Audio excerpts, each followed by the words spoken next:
Better late than never. Better late than never. Brenda, is something bugging you? I got these little critters all over my plants. I know. Every single day. Everybody's got bugs this year. It has been a buggy year. So we're going to talk to you today about some of the bugs and insects you may be experiencing, some funguses, and some ways that you can treat them. And some bugs that you just want to let them be. Yes, and we'll talk about that because we are advocates for sometimes less is better, okay? All right, first one up is... Oh, this one is so interesting. And this is the leaf cutter bee. And it happens on red buds and also happens on roses too. Yep. But what you're first going to see are notched edges, and also you're going to see little holes in the center. And that is made by the leaf cutter bee. And when does the leaf cutter bee come out? Usually around April and May.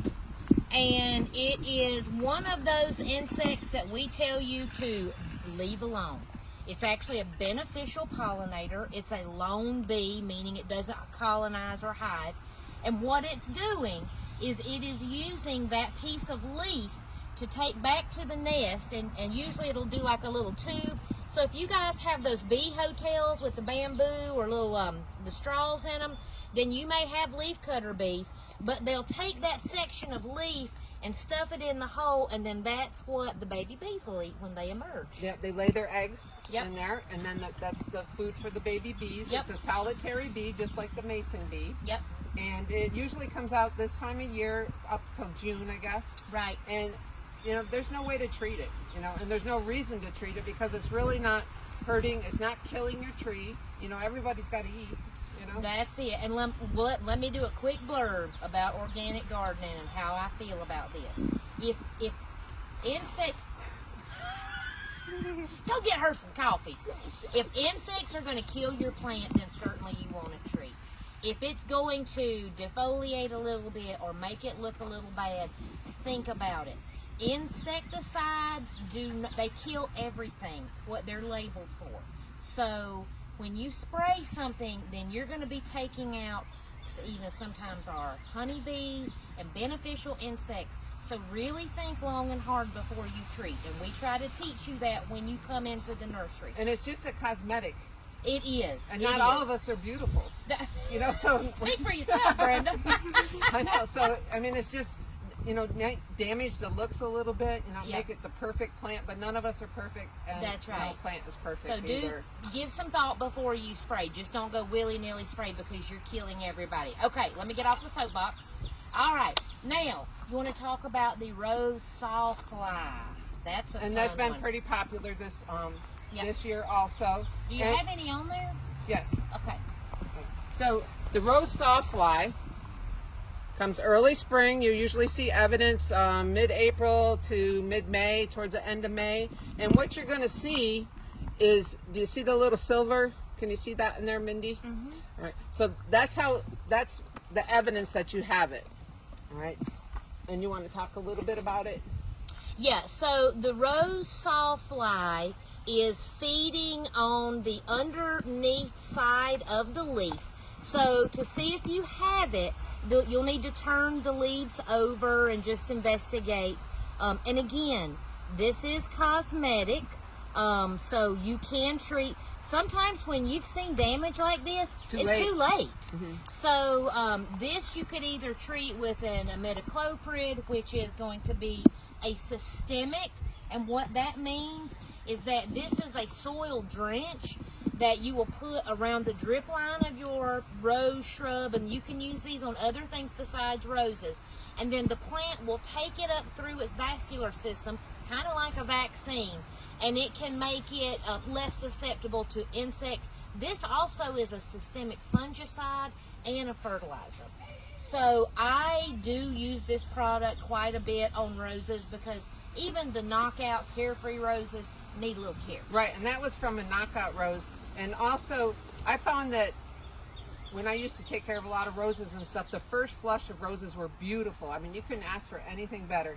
Then before that second flush came, that's when this all hit. Yep. Everybody's rose leaves kind of had that little gray skeletonized look to them, some Yep. holes in the leaves and stuff. Then after they went through that cycle, the next bunch came out and were beautiful. So Yep. it's very early in the season, Yep. or mid to late spring, and then it's over with. Yeah, so if you can just live with it, then I wouldn't worry. But if you're using this year-round or during the growing season, it can help prohibit that for next year. Do you need to get the phone, Mindy? No. It's Price Waterhouse calling. You might have won. All right, so that's just, and what about, there's a rose sawfly, there's a pine sawfly. Right, and there's a red twig. The red twig is the one, the dogwood one. This is your favorite. There's a turnip sawfly. Oh. Did you know that? Well, is there an okra sawfly? Because that's the one I need. Because I like turnips. I don't like the okras. I can eat all the I'm so impressed. Like, how specific can you be eating turnips? Whew, you got to be gassy. Anyway, we digress. Yeah. As usual. As usual. But yes, you can use this product as well. And we also have it, we don't have the tree and shrub, which is a systemic insecticide as well, without the fertilizer in it. And we recommend that for more of your leafy green shrubs and such. Right, and now, can you do that right now to help prevent that for the sawfly? fall? Yes. You know, how we talked about last fall about the sawflies on the dogwoods chewing the leaves, then they turned into like a caterpillar type bug. Yep. And was chewing all the leaves up and kind of nasty looking. Yeah, yeah. And it's But a they're not- larva, so BT won't work on it either. So It's not really a caterpillar. Yeah, it's not a true worm, it's a larva. All right. All right. On to the next one. Then we had the black vine weevil. I'm Okay. going to run and get that product. Okay, she's running. You should have filmed that. Brenda's funny looking when she runs. Okay, so this is damage, and you'll see this a lot on skip laurels. You can see it on yews. You see how it is eaten from the edge? Different than the leaf cutter bee. This is the black vine weevil. So when this happens, that's not too bad. But unfortunately, what it does is it lays eggs. Woo! I should have timed you, Brenda.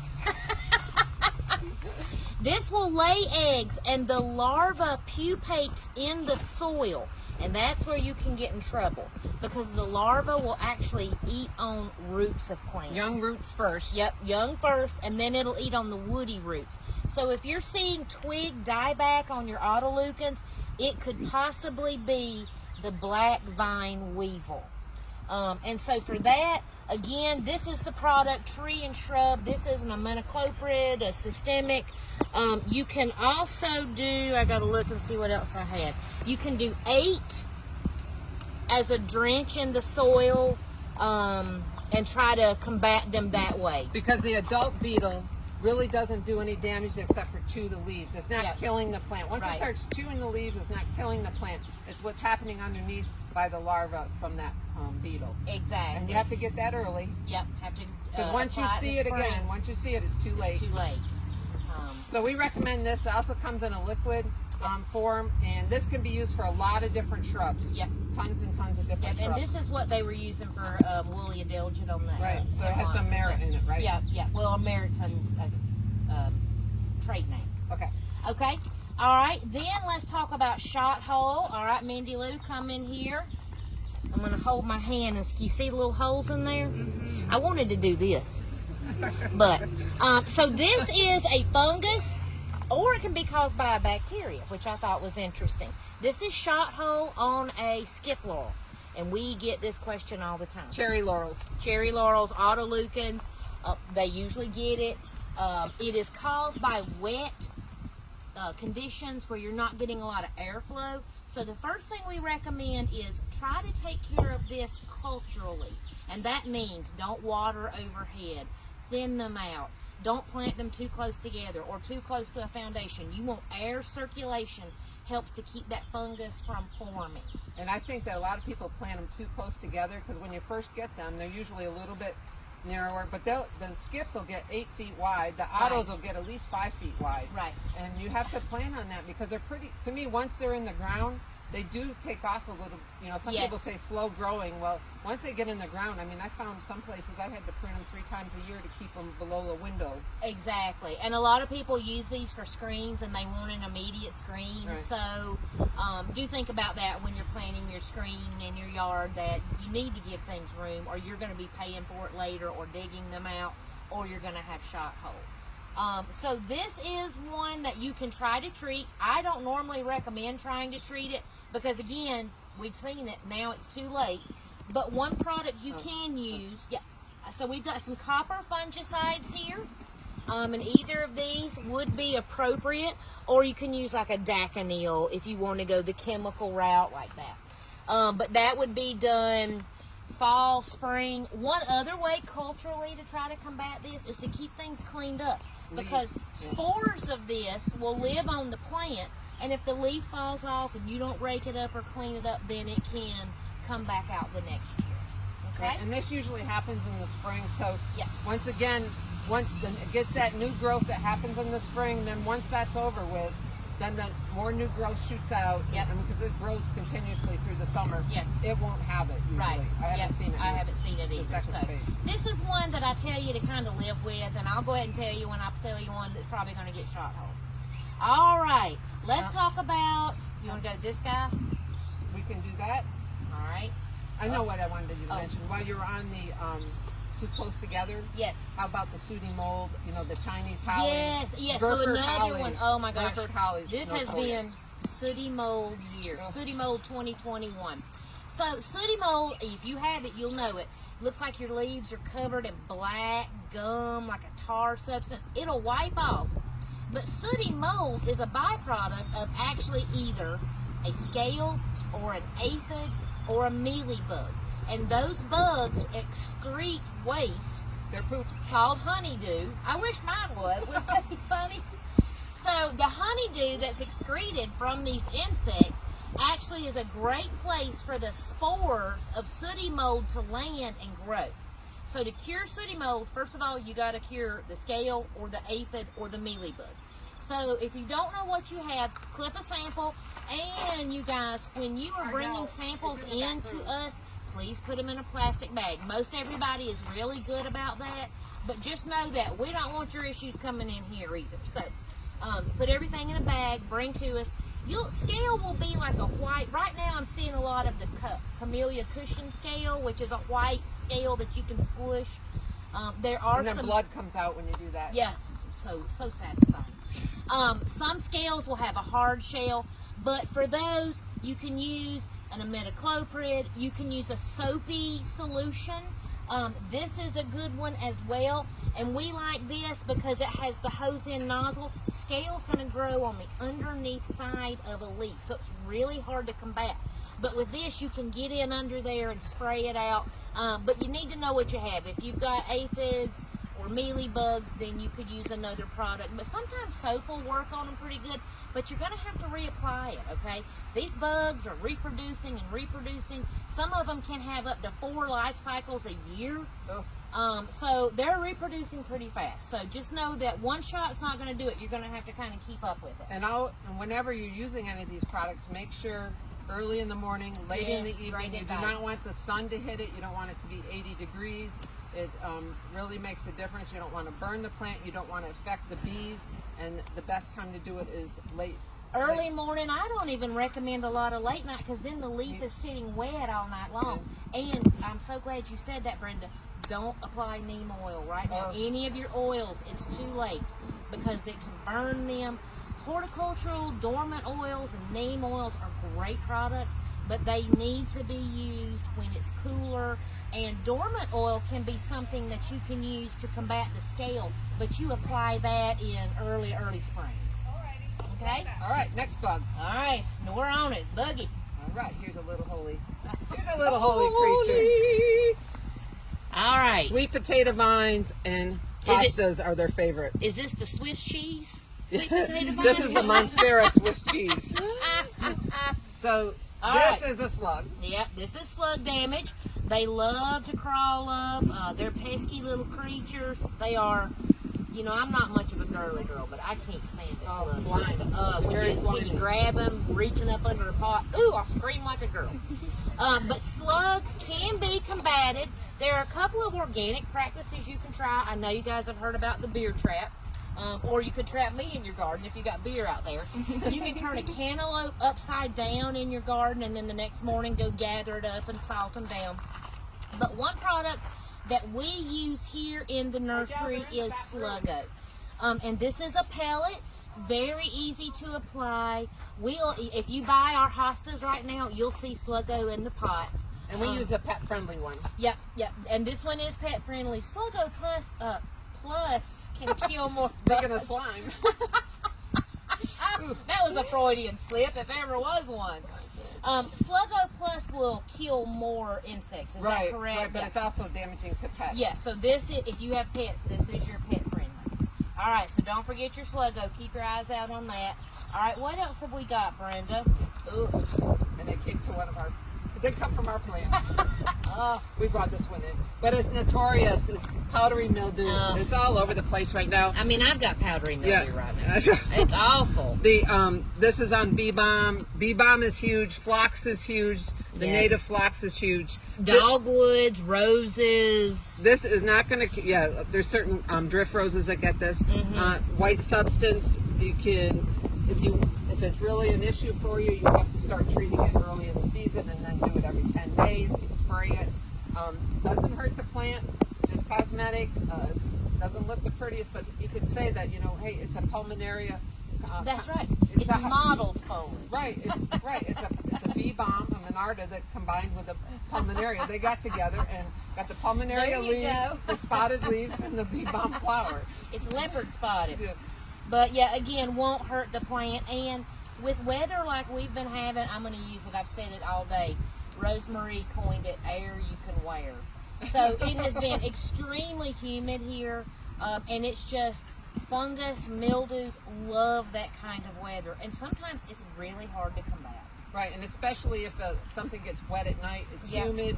That's why it's better not to water at night. You know, keep the water off the leaves so it dries before the nighttime comes.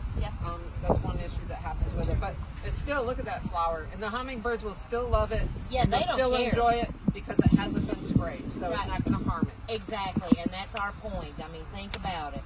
All right, Brenda, let's talk about, Wait, one more. We got one more. Oh, that's right. This one's fun. Unfortunately, as usual, we didn't get to do our video the first thing this morning because things came up, and I left it in my car. Fortunately, it wasn't my pets because they're a little wilted here. But this is a leaf miner damage on a columbine, and what it does, it just eats the leaf tissue. It really doesn't harm the plant. It's not going to make it slow down. It's not going to kill the plant. The only time the leaf miner is harmful is if it's a spinach leaf miner. So there's a leaf miner for everyone. So because that's eating the leaves, it's eating the leaf tissue. So then the spinach isn't very hardy. But I wonder if the turnip sawfly and the spinach leaf miner go out at night. What if they made babies? I'll be thinking about that at 1 a.m. All right, so this happens to a lot of columbines. Once your columbines are done blooming, don't be afraid to cut them back. It'll flush out beautiful new foliage for the season, and I do that with all mine. So these are getting cut back on my next day off. July 4th. All right. The other thing I wanted to talk about really quickly is a couple things right now are done blooming, and if you like to collect your seeds or you want to produce more, one of them is the foxglove, and mine are still blooming, but of course I prune it down into a new growth where there's another little set of leaves coming out and flowers. But you can see this is done blooming. So I usually would throw it on the ground, or I take the seeds and I kind of go like this, and I put them in a paper bag, let them dry out, or I just kind of throw them in the garden. All right, and that somebody's going to get some foxgloves with their sales spruces. But so that's an easy thing to do. They're biennial, so they only bloom that one. Yeah, they'll come up green the first year, and then they'll bloom the next year. And I usually get about 30 or 40 all around my gardens because I do that, and I just throw them around. And they like to be cold, so now's the time to do it. Don't wait till next spring. The other one that's done blooming are the lupins, and I have several of these. These are the lupin seed heads here. They're still a little bit green, so I would keep mine on there just a little bit longer until they turn brown, and they'll dry for you. And then I just kind of open them up and sprinkle them around. So you can get some baby lupins, which is a beautiful flower. Oh, they've been beautiful this year, too. It's been a great lupin year. And another one that was really hard for us to find this year, we actually are growing probably 200, maybe 2 or 3 different varieties next season. And by starting them this year, because it takes a year for them to really get established and fill out and bloom, because they need to go through that cold period, are baptizas. So we're starting them now. They'll be great for next spring. and we'll probably even have them ready for retail this fall. Yep. But this is the Baptisia False Indigo seed head. These are going to turn brown. They'll rattle. Right now they're not because they're still green, but there's going to be lots of seeds in there, and you can get more of this plant just by sprinkling them somewhere. Just make sure you sprinkle it where you want it, because it does have a deep taproot, and they do not like to be moved. It's hard to dig out once you have them. All right, and then one other thing that I wanted to remind everyone. Oh yes. Oh. We're not going to win an Academy Award with all these. I'm not taking it to a plant show. All right, this is another one that kind of suffered being in my vehicle. Tells you how hot it was. But this is a Joe Pye weed. This is a native Joe Pye weed. And so all of my Joe Pye weeds, except for a couple, I have cut back. And I'm going to cut them back one more time before July 4th. And you can do that with your asters. Yep. You can do it with your mums. A lot of people that have the mums that come back, like if you have Sheffields, any of those type of mums, make sure you're pruning them back by maybe what? Quarter? Yeah. You just want to cut. So this one right here, I would probably take it down. And this isn't even the end of it. I would take it down in here, above a set of leaf nodes here, and it will produce, it will keep blooming a little bit later, but it won't be as tall, and it won't have a tendency to flop because this one can get 6 feet tall. It's a native one. Yep. All right, so now's the time to do that. If you have any Joe Pye weeds, mums are definitely you need to do. Yep. Otherwise, they're going to start blooming early. They'll be leggy and floppy. Yep, and up until July 4th, you're good. But after July 4th, let them go. All right, let's do something fun. All right. Not this bug stuff. Mushrooms. We got in some mushrooms, y'all. So if you haven't come seen us, come do it. We All got sizes. The little mini, all sizes, but we got the minis, and everybody got the loves little those. the little fairy garden ones. We got fairy garden stuff. So actually, Katie's working on a fairy garden right now for us. I can't wait to see some what metal, she comes up with. some little, even some metal mushrooms. Yes. Oh, I love these. And some metal flowers. Some They've been hot already. Yep. And our sale items this week are 25% off all old-fashioned spring blooming azaleas that are $24. 25% off are now $18. And these look great. They're we have beautiful. a nice selection. Yep. Beautiful flame creepers. This is a pink gumbo. Yep, it also comes in white. Blooming. There's probably 8 different varieties and maybe 5, 7 of each at least. Exactly. Conversation piece is another one we have. Yep. So lots of those, 25% off. Yep. And then Isley evergreens, anything when you come in the nursery, anything with an orange flag is 25% off. We have some Sariu Japanese maples that are balled and burlap that look great. Couple 6-gallon blood goods left, and looks like a 10-gallon weeping. We got 2 Crimson Queens, 1 ball and burlap, 1 in a pot. So and we also have lots of spruces. We Yep. got the Sherwood Compact. We've got 1 Montgomery, the blue. We got a Hang blue. on, we gotta let Mindy catch up with us over here. We're gonna show off the pines though. This thing is a stunner. Look at that golden. The Golden Ghost Pine. Look at the variation in that. It's striped. It's so cool. All right. So And then we this is also a great opportunity. 25% couple. off. These are a great one. This is a Serbian spruce, a dwarf Serbian spruce. And the nice thing about these is you'll see they're blue on the underside and green on top. So this is we have a pair of these, which would look great flanking a walkway, an entranceway, or even having a beautiful Japanese maple in the center of them. Yes. And then we do have one other thing, Mindy, is we do have some climatiferouses that we have tagged off.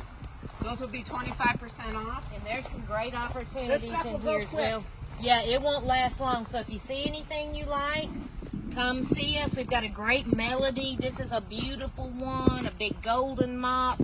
We've got the sunlight lace, which is just so delicate, and that would be gorgeous in Christmas arrangements, Brenda. I'm already thinking cool and Christmas. And a couple compacta Yep. hinokis. And the deal of the week are, we have 1 million of these Lychnis.